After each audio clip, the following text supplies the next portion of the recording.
Hi hello ಸ್ನೇಹಿತರೆ, ಎಲ್ಲರಿಗೂ ನನ್ನ ನಮಸ್ಕಾರಗಳು. Welcome back to my YouTube channel. ಯಾರೆಲ್ಲ ಫಸ್ಟ್ ಟೈಮ್ ನನ್ನ ಚಾನಲ್ ನೋಡ್ತೀರಾ, ದಯವಿಟ್ಟು ನನ್ನ ಚಾನಲ್ನ ಸಬ್ಸ್ಕ್ರೈಬ್ ಮಾಡ್ಕೊಳ್ಳಿ. ಹಾಗೆ ಈ ವಿಡಿಯೋ ಕೊನೆವರೆಗೂ ನೋಡಿ ಲೈಕ್ ಮಾಡಿ ಅಂತ ಕೇಳ್ಕೊಳ್ತಾ ಇದ್ದೀನಿ. ಸ್ನೇಹಿತರೆ, ಇವತ್ತು ನಿಮಗೆ ಜಾಣ ರಂಗಣ್ಣ ಎಂಬ ಒಂದು ಕಥೆಯನ್ನು ತಂದಿದ್ದೇನೆ. ಅಂದರೆ ಬುದ್ಧಿವಂತಿಕೆ ಇದ್ದರೆ ಯಾವುದೇ ಸಂದರ್ಭದಲ್ಲೂ ಎಂಥ ಪರಿಸ್ಥಿತಿಯಲ್ಲೂ ನಾವು ಆ ಅಪಾಯದಿಂದ ಪಾರಾಗಬಹುದು ಎಂಬುದೇ ಈ ಕಥೆಯ ಸಾರಾಂಶವಾಗಿದೆ. ಸ್ನೇಹಿತರೆ, ತಡ ಮಾಡೋದು ಬೇಡ, ಬನ್ನಿ ಕಥೆಯನ್ನು ನೋಡೋಣ. ಒಂದಾನೊಂದು ಕಾಲದಲ್ಲಿ ಒಂದು ಊರಿನಲ್ಲಿ ರಂಗಣ್ಣ ಎಂಬ ಹೆಸರಿನ ತರಕಾರಿ ವ್ಯಾಪಾರಿ ಇರ್ತಾನೆ. ಅವನು ತುಂಬ ಬುದ್ಧಿವಂತ ಹಾಗೂ ಜಾಣನಾಗಿರ್ತಾನೆ. ಅವನು ತನಗೆ ಬಂದಂಥ ಸಮಸ್ಯೆಗಳನ್ನು ತನ್ನ ಜಾಣತನದಿಂದ ಬುದ್ಧಿ ಉಪಯೋಗಿಸಿ ಬಗೆಹರಿಸಿಕೊಳ್ಳುತ್ತಿದ್ದನು. ಅವನಿಗೆ ಗಿಡ ಮರ ಬೆಳೆಸಲು ತುಂಬ ಆಸಕ್ತಿ ಇರುತ್ತದೆ. ತನ್ನ ಮನೆಯ ಹಿತ್ತಲಿನಲ್ಲಿ ಸೊಪ್ಪು ತರಕಾರಿ ಗಿಡಗಳನ್ನು ಬೆಳೆಸಲು ಅವನಿಗೆ ತುಂಬ ಇಷ್ಟ ಇರುತ್ತದೆ.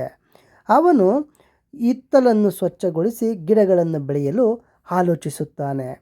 ಆದರೆ ಅವನ ಹಿತ್ತಲ ಜಾಗದಲ್ಲಿ ಮಧ್ಯದಲ್ಲಿ ಒಂದು ದೊಡ್ಡದಾದ ಚಪ್ಪಡಿ ಕಲ್ಲು ಇರುತ್ತದೆ. ಅದನ್ನು ಅವನು ಹೇಗಾದರೂ ಮಾಡಿ ತೆಗೆಯಲು ಯತ್ನಿಸುತ್ತಾನೆ.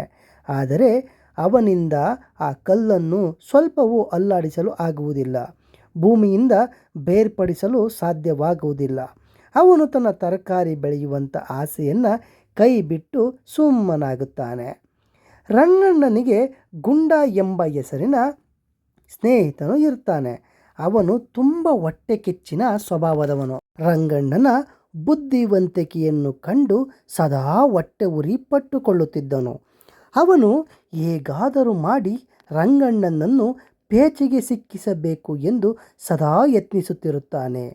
ಹೀಗಿರುವಾಗ ಒಂದು ದಿನ ಗುಂಡನ ಮನೆಗೆ ರಾತ್ರಿ ಕಳ್ಳರು ನುಗ್ಗುತ್ತಾರೆ. ಆಗ ಗುಂಡನಿಗೆ ಏನು ಮಾಡಬೇಕು ಎಂದು ತೋಚುವುದಿಲ್ಲ. ಕಳ್ಳರು 4-6 ಮಂದಿ ಇರುತ್ತಾರೆ. ಆದ್ದರಿಂದ ಅವನು ತಾನು ಏನು ಮಾಡಲಾಗದೆ ಅವನ ಮನೆಯಲ್ಲಿದ್ದ ಒಡವೆ, ಹಣ ಎಲ್ಲವನ್ನು ಅಳುತ್ತಾ ಕಳ್ಳರಿಗೆ ಕೊಟ್ಟುತ್ತಾನೆ. ಕಳ್ಳರು 4-6 ಜನ ಇದ್ದರು. ಅವರು ಗುಂಡನನ್ನು ಬೇರೆ ಎಲ್ಲಾದರೂ ಹಣವನ್ನು ಇಟ್ಟಿದ್ದರೆ ಕೊಡು ಎಂಬುದಾಗಿ ಪೀಡಿಸುತ್ತಾರೆ. ಗುಂಡನ ಮನಸ್ಸಿನಲ್ಲಿ ಒಂದು ಯೋಚನೆ ಒಳೆಯುತ್ತದೆ. ರಂಗಣ್ಣನನ್ನು ಹೇಗಾದರೂ ಮಾಡಿ ತೊಂದರೆಗೆ ಸಿಲುಕಿಸಬೇಕು ಎಂದು ಸದಾ ಯೋಚಿಸುತ್ತಿದ್ದ ಅವನಿಗೆ ದಡಕ್ಕನೆ ರಂಗಣ್ಣನ ನೆನಪು ಬರುತ್ತದೆ. ಹಾಗೆ ಅವನಿಗೆ ಒಂದು ಉಪಾಯವೂ ಸಹ ಒಳೆಯುತ್ತದೆ.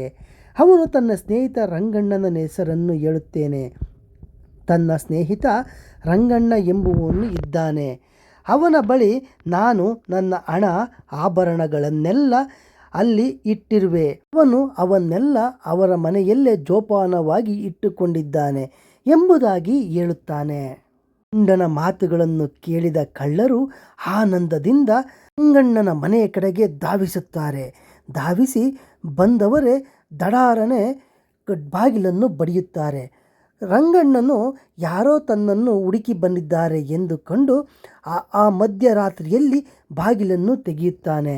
ಒಳಗೆ ನುಗ್ಗಿ ಬಂದಂಥ ಕಳ್ಳರನ್ನು ನೋಡಿ ಕ್ಷಣಕಾಲ ಅವಕ್ಕಾಗಿ ನಿಂತುಕೊಳ್ಳುತ್ತಾನೆ ರಂಗಣ್ಣ. ಕಳ್ಳರು ಅವನ ಬಳಿ ಬಂದು, ಆಭರಣಗಳ ದುಡ್ಡುಗಳನ್ನು ಎಲ್ಲಿಟ್ಟಿದ್ದೀಯಾ, ಕೊಡು, ಇಲ್ಲವಾದರೆ ನಿನ್ನನ್ನು ಕೊಂದು ಹಾಕುವೆವು ಎಂಬುದಾಗಿ ಹೆದರಿಸುತ್ತಾರೆ.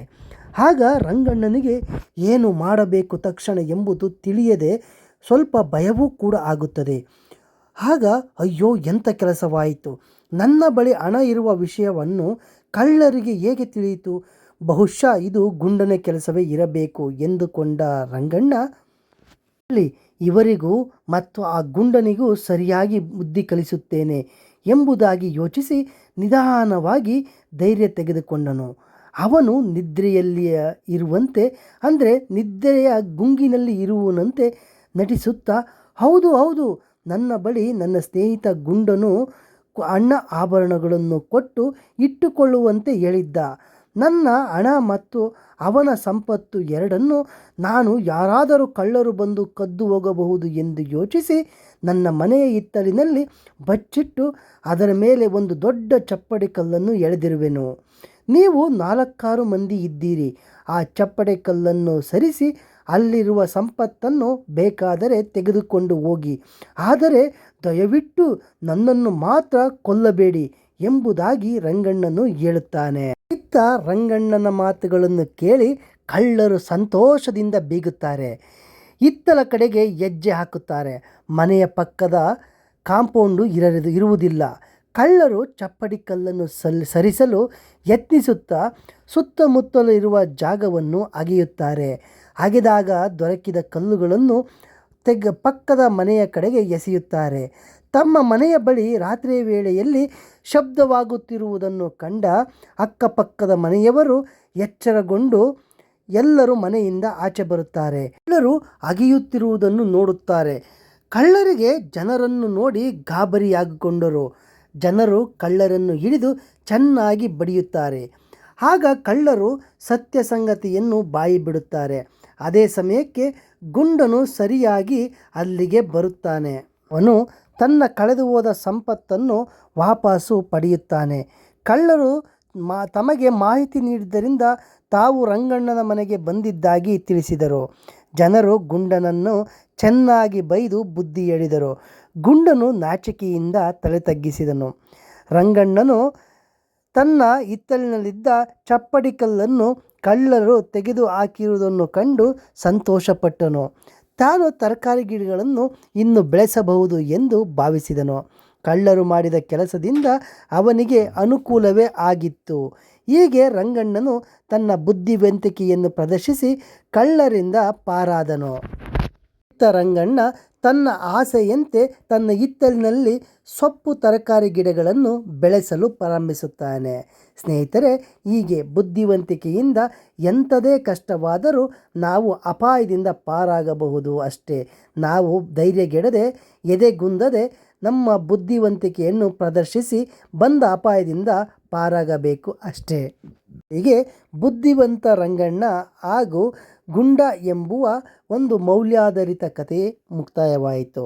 ಸ್ನೇಹಿತರೆ, ಈ ಕತೆ ನಿಮಗೆ ಇಷ್ಟವಾಗಿದ್ದರೆ ದಯವಿಟ್ಟು ಲೈಕ್ ಮಾಡಿ. ಹಾಗೆ ನನ್ನ ಚಾನಲ್ನ ಇನ್ನೂ ಸಬ್ಸ್ಕ್ರೈಬ್ ಮಾಡಿಕೊಂಡಿಲ್ಲ ಅಂದರೆ ದಯವಿಟ್ಟು ಸಬ್ಸ್ಕ್ರೈಬ್ ಮಾಡ್ಕೊಳ್ಳಿ ಅಂತ ಕೇಳುತ್ತಾ ಈ ವಿಡಿಯೋವನ್ನು ಮುಗಿಸುತ್ತಿದ್ದೇನೆ. ಮತ್ತೆ ಮುಂದಿನ ವಿಡಿಯೋದೊಂದಿಗೆ ನಿಮ್ಮನ್ನು ಭೇಟಿಯಾಗುತ್ತೇನೆ. ಅಲ್ಲಿವರೆಗೂ ನನ್ನ ಧನ್ಯವಾದಗಳು.